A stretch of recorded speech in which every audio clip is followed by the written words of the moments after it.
Mataas ang expectation ngayon sa My Love Will Make You Disappear ni Kim Chiu at Paolo Avellino. Lalo na bukod sa pelikula ng Captain ay top trending din at pinag-usapan ng tungkol sa unang pelikula na kanilang pagsasamahan sa ilalim ng ABS-CBN Star Cinema na romance comedy film.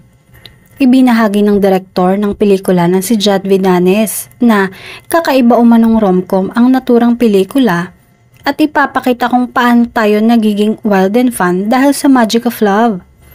Kaya naman ang mga Kim Pao fans ay nag-e-expect ng level ng matitinding scenes ni Kim at Paolo. Pre-pandemic pa ata huli nagkaroon ng True Blue romcom from Star Cinema.